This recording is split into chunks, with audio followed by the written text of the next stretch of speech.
আসসালামু আলাইকুম। আজকে আমি ধুন্দল ভাজি করব ডিম দিয়ে। আর ধুন্দল ভাজিটা আমার কাছে কেন জানি না অনেক বেশি ভালো লাগে। তো এখানে প্রায় ১ কেজির মতো ধুন্দল নিয়ে নিয়েছি। এগুলো উপরে যে খোসাটা আছে এটা আমি খুব ভালো করে ছাড়িয়ে নিয়েছি।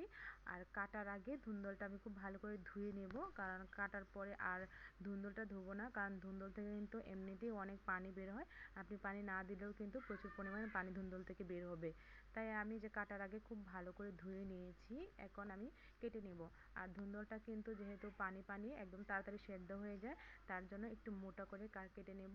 আর এই যে খুব মোটা করে কেটেছি, একদম চিকন করে নিয়ে মাঝখান থেকে কয়েকটা এভাবে ফালি করে তারপর আবার একটু কেটে নিয়েছি। এখন ধুন্দলটা ভাজি করে নেব। আর ভাজি করার জন্য চুলায় একটা কড়াই বসিয়ে দিয়ে নিলাম কিছুটা সয়াবিন তেল। এখন পেঁয়াজ আর কাঁচা মরিচ দিয়ে নিচ্ছি। তো পেঁয়াজ কাঁচা মরিচটা আমি খুব একটা ভাজবো না, একটু নরম করে নেব। তো ১ মিনিটের মতো ভেজে আমি একটু নরম করে নিয়েছি।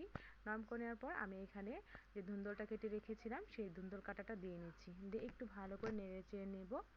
এখন এখানে আমি স্বাদ মতো লবণ দিয়ে নেব আর একটু ধনিয়ার গুঁড়া দিয়ে নেব, কারণ ভাজিটা আমি একটু সবুজ সবুজ রাখবো, এই জন্য এখানে হলুদ ব্যবহার করব না। তো আপনারা যারা ভাজিতে হলুদ পছন্দ করেন তারা কিন্তু হলুদটা দিতে পারেন, তবে কোনো ভাজিতে হলুদ আমার তেমন বেশিটা পছন্দ না, এই জন্য আমি দিলাম না। তো আমি অল্প একটু ঢেকে দিলাম কিছুক্ষণের জন্য। আর চুলার আঁচটা কিন্তু আমি বাড়িয়েই রেখেছি, কারণ কমিয়ে দিলে কিন্তু ধুন্দল থেকে অনেকটাই পানি আসবে। তো এই যে একটু নরম হয়েছে ধুন্দলটা, এর মধ্যে আমি একটা ডিম এখন না দিলে ধুন্দলটা যখন বেশি সেদ্ধ হয়ে যাবে তখন ডিমটা দিলে ধুন্দলটা কিন্তু প্রায় গলে যাবে, এই জন্য আমি এখনই ডিমটা দিয়ে নিলাম। দিয়ে একটু ভালো করে নেড়েছে, যখন ডিমটা মিশে যাবে আর বেশি ভাজতে গেলে ধুন্দলটা কিন্তু একদমই গলে যাবে। তো এই যে ধুন্দল কিন্তু আমার একেবারে গলেনি, আর এর চেয়ে বেশি আমি আর ভাজবো না, এভাবেই নামিয়ে নেব। কারণ যেহেতু ধুন্দল থেকে অনেকটাই পানি বের হয়, যত ভাজতে যাবেন তত কিন্তু ধুন্দলটা গলে যাবে, আর খেতে কিন্তু মজা লাগবে না।